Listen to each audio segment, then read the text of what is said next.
আসসালামু আলাইকুম প্রিয় দর্শক, আমি আমজাদ। কিছু কথা নিয়ে আপনাদের সামনে হাজির হয়েছি। আমি রাজনৈতিক কোনো কথা বলি না বা বলার চেষ্টাও করি না।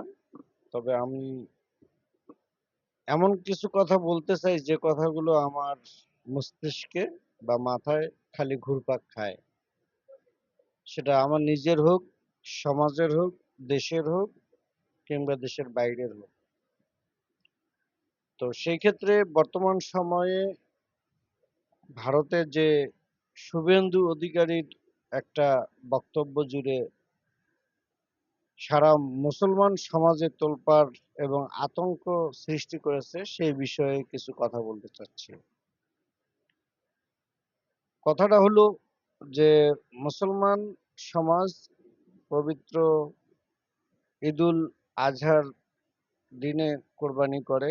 সেটা গরু হোক, মহিষ হোক, ছাগল হোক, ভেড়া হোক, দুম্বা হোক, যেটা হোক, হালাল পশু কোরবানি করে। তো সেক্ষেত্রে হিন্দু সমাজের দাদারা তাদের এই আমরা যে কোরবানি করি গরু, সেই গরুকে তারা গোমাতা বলে বা তারা গরুকে পূজা করে। সেটা তাদের ধর্মের ব্যাপার। সেটা আমরা যারা মুসলমান আছি, আমাদের ধর্মে আল্লাহ মাফ করুক, এ ধরনের অন্ধত্ব মানুষ যে সমাজে বাস করে, সেটা আমরা তাদের ব্যাপারে আমরা মুসলমানরা আমরা নাক গলাই না। ঠিক তদ্রূপ যথারীতি হিন্দু সমাজও কিন্তু মুসলমানদের ধর্মীয় বিষয়গুলো নিয়ে নাক গলায় না। তবে বাংলাদেশে যে আওয়ামী লীগ সরকার থাকাকালীন ওবায়দুল কাদের এবং অনেক মন্ত্রী এমপিরা যেভাবে আলতু ফালতু কথা বলে শেখ হাসিনাকে ক্ষমতা থেকে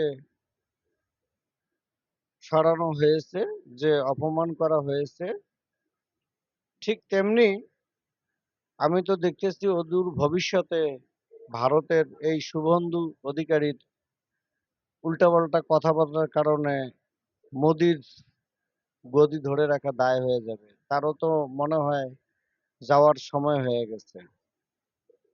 কাজে আমি মনে করি সাধারণ জনগণ বা যারা ওই দেশে মুসলমান আছেন তাদেরকে আশ্বস্ত করতে চাই, এবং যারা হিন্দু আছেন তাদেরকে আমি আশ্বস্ত করতে চাই এবং আহ্বান করি তারা যেন দেশ রক্ষার ক্ষেত্রে এই শুভেন্দু অধিকারীর মতো তথা বাংলাদেশের ওবায়দুল কাদের বা কাওয়া কাদরের মতো কথাবার্তা না শুনে দেশের প্রধানমন্ত্রীর উপরে যেন সাধারণ জনগণ না ক্ষেপে বা আন্দোলন তৈরি না হয়, সে ব্যাপারে সজাগ থাকার আহ্বান করছি। এই শুভেন্দু অধিকারী কিংবা মুষ্টিমেয় কিছু উগ্রপন্থার হিন্দি ভাষাভাষী কিংবা বাংলা ভাষাভাষী বলেন, যাই বলেন, যে হিন্দু জনগোষ্ঠী আছে উগ্রপন্থী, এই জনগোষ্ঠীদের কাজে লাগাচ্ছে এই শুভেন্দু অধিকারী, অথবা উস্কানিমূলক কথাবার্তা কিছু স্থানীয় নেতা কর্মীরা শুভেন্দু অধিকারীকে দিয়ে বলাচ্ছে এবং আইন পাশ করাচ্ছে। তাতেই কিন্তু জনগণের ম্যান্ডেট তথা মন মানসিকতা ধরে রাখা মোদী সরকারের জন্য খুব কষ্ট হয়ে যাবে।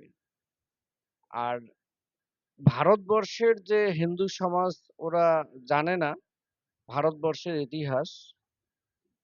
মুঘল আমল থেকে কিন্তু ভারতবর্ষ শাসন করছে মুসলমানরা, তথা ইংরেজ শাসন আমলের আগে ইংরেজদের হটানোর পক্ষেও কিন্তু মুসলমানরা ছিল, এবং দ্বারা তাদের দ্বারা এই ইংরেজ ভারতবর্ষ থেকে বিতাড়িত হয়েছে। তো মুসলমানদের অবশ্যই কৃতিত্ব ভারতবর্ষ জুড়ে আছে। আমি চেন্নাইতে গেছি, ভেলোরে গেছি, ওখানে নিজে আমি পরিদর্শন করছি।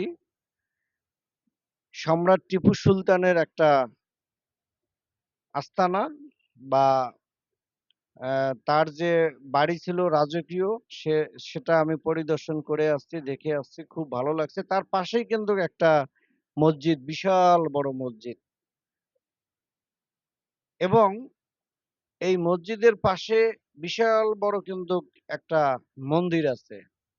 অর্থাৎ মসজিদ, মন্দির পাশাপাশি।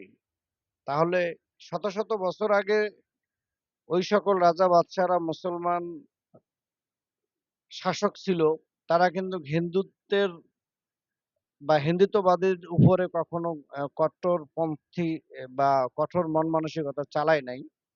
যদি তখনকার সময়ে মুসলমানরা যদি হিন্দুদের উপরে এই কঠোরপন্থী হতো, তাহলে কি বর্তমান সময়ের হিন্দু সমাজ টিকে থাকতে পারত? অবশ্যই পারত না।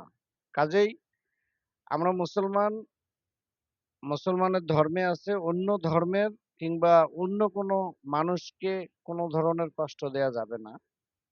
কাজেই আমি আহ্বান করি যারা হিন্দু মানুষ আছেন ভারতের, তারা অবশ্যই মুসলমান সমাজের কোনো মানুষকে কষ্ট দিবেন না এবং আগামীতে পবিত্র ঈদুল আজহা উপলক্ষে যে কোরবানির অনুষ্ঠিত হবে, সেই কোরবানি সুষ্ঠুভাবে দেয়ার আমি জোর দাবি জানাচ্ছি। আসসালামু আলাইকুম।